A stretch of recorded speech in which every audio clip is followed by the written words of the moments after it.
Hey you guys, welcome to Animal Donut. My name is Jeff. If you've been here before, then welcome back to the channel. And if this is your first time here, I am so glad you stopped by. Today's video is going to be very special. This is actually a response to one of the viewers of one of my earlier videos who asked me about global ETFs.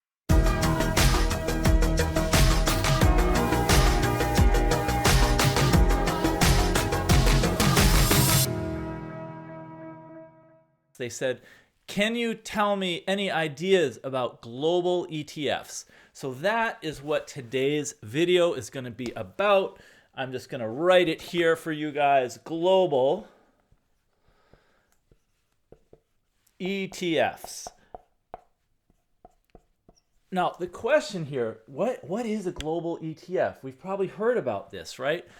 Global investing, what it's all about. Well, here we go. If you just want to invest in companies based in the United States, then you have a lot of options. But they're all going to be focused on companies who are based in the States, and they may sell all their stuff all around the world, but their headquarters are here. These are also known as domestic equity funds or domestic stock funds. If you want to invest overseas, anywhere outside of the US borders, then you want to invest internationally, okay? International just covers everything outside of the US. Global investing is a mixture of domestic US plus international. So when you put them together, you get global. Another way to think about it, the US is like chocolate, international is like vanilla, and global is like a swirl ice cream that mixes the two together. So the question's a really good one, okay?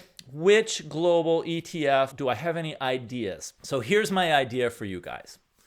Again, not financial advice. I'm just offering this to help you guys understand things better. I don't like any of the global ETFs out there. I've done research on all of them, and if I could give you a top 10 or a top 5 global ETFs, I would. Not really that impressed.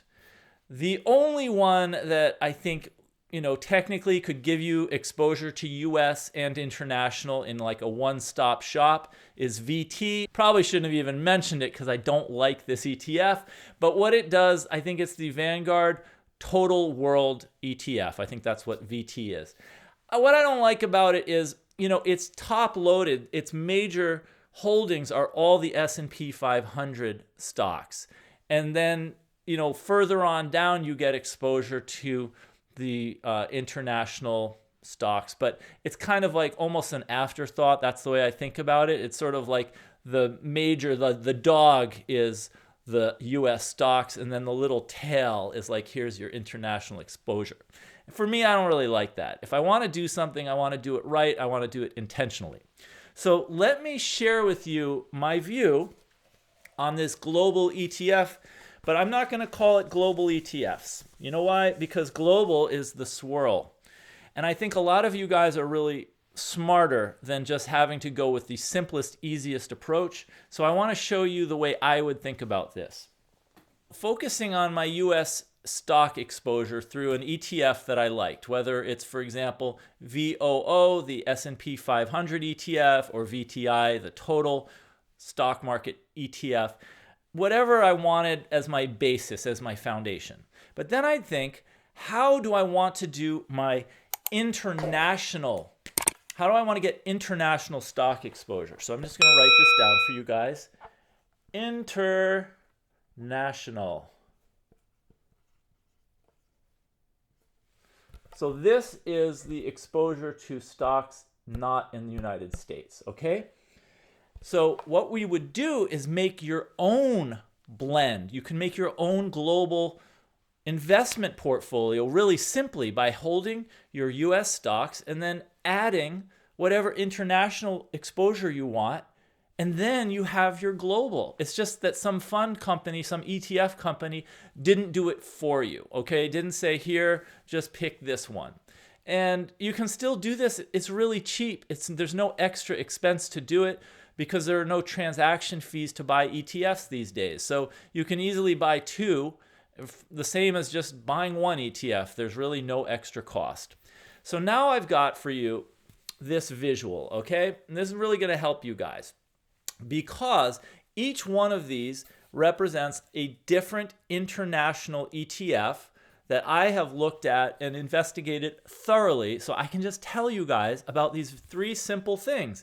And you can use these ideas for your own investing knowledge, either to act on it or just to keep it in your brain so that you know more than most other people who just have the foggy, vague ideas about international or global investing.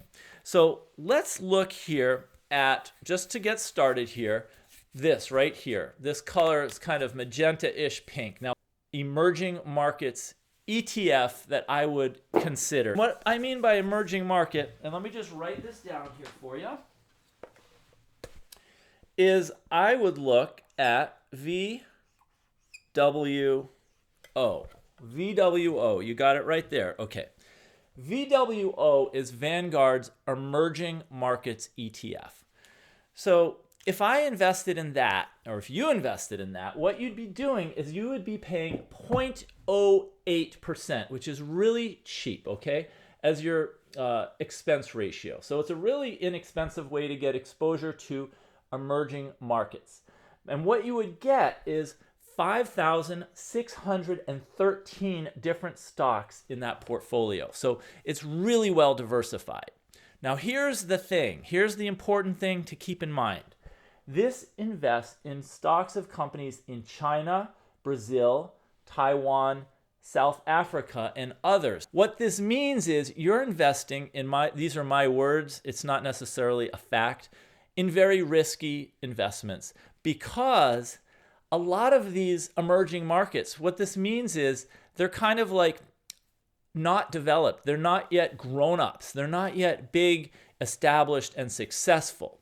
They're growing fast, but there's a lot of kind of growing pains. So you guys know China, very volatile situation. The government can get involved in a company like they did with Alibaba. All of a sudden, the stock plummets 30, 40, 50%. And you're like, whoa, what happened? Well, the government didn't like what Jack Ma was doing. And all of a sudden, the stock starts dropping, in half in a short period of time. Similarly, Russia used to be in this particular ETF. So everyone who owned this had Russian stocks in their portfolio. Now Russia is nowhere to be seen because they dropped them from this. So, this is kind of a situation where you're buying stocks in South Africa or in Brazil. Brazil also, there's a lot of corruption in that country. So if you own these stocks, you potentially are taking on more risk than if you own more established or developed companies in your portfolio.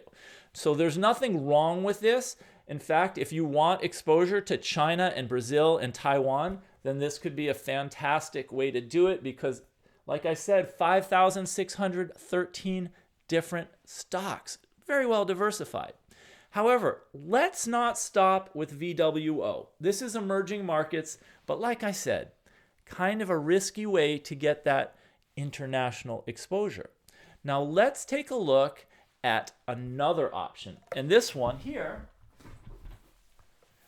so we've just looked at VWO, that's that one. Now this one here, the blue one, this one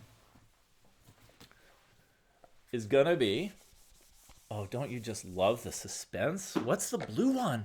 They want to know, what's the blue one going to be? Well, I'll tell you what the blue one's going to be. VXUS. This is another international ETF, and this is the Vanguard Total International Stock ETF. So what is special about this? Well, that first ETF invests entirely in emerging markets. VXUS has only 24.7% exposure to those emerging markets. So it's in this is emerging markets exposure, but it's only about 25% of the portfolio. And then what this ETF, VXUS, does is it invests 41.2% into European stocks. So these are much more developed companies. They're much more, I would say, stable in general compared to emerging markets. And then 26.4% in Pacific companies. Companies in the Pacific are, for example, Vanguard categorizes Japan, South Korea, and Australia as Pacific. So these are much more, I would say, developed countries compared to the emerging markets. So the top 5 holdings in VXUS, okay, oh, by the way, the expense ratio 0.07, so again, very cheap.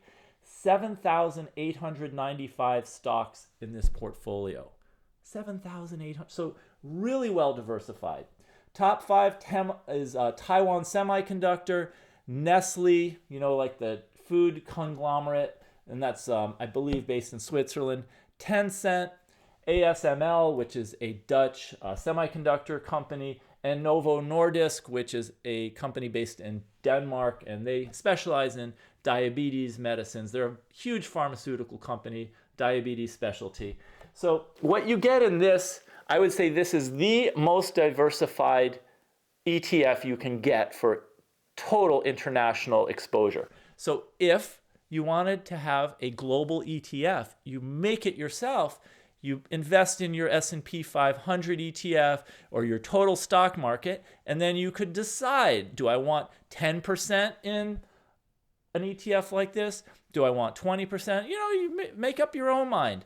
And then you can kind of adjust to taste. So out of $100 you wanted to invest, you could put 70 into the US and 30 into the international, or you could do 90% in the US and 10%. I just think this is like a far better way because you get to decide what kind of companies you're investing in. And instead of just sitting back and hoping some fund company does it for you, some ETF provider that you don't even know them, they don't know you, you can say, hey, this is what I want. This is how I want to invest my money. So let's get on. We've now looked at this one here, which was VWO, and now we just looked at VXUS. But how about this one? This is the orange one. Well, I thought you guys would never ask. I thought you'd never ask. All right. The third one in our lineup right here. What? There are 3 letters. There are 3 letters for this ETF, and they are VEA.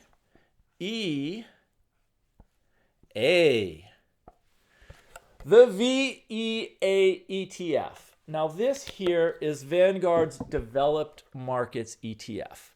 And what I think is really strong about this, what I really like about this ETF, is it's kind of like the international equivalent of the United States, meaning the companies in this particular ETF are developed companies, okay? They are mature, they are strong, more stable economies. They don't, in general, have, presidents or prime ministers or, monarchs, oligarchs who just decide this is what's going to happen to all the companies in our country because we said so. No, these are more democracies that are more developed. So when you invest in VEA, you're getting like the opposite of that VWO emerging markets experience where it's like, hey, your stocks could go up or down because the leader of some country just, hates on a bunch of stocks.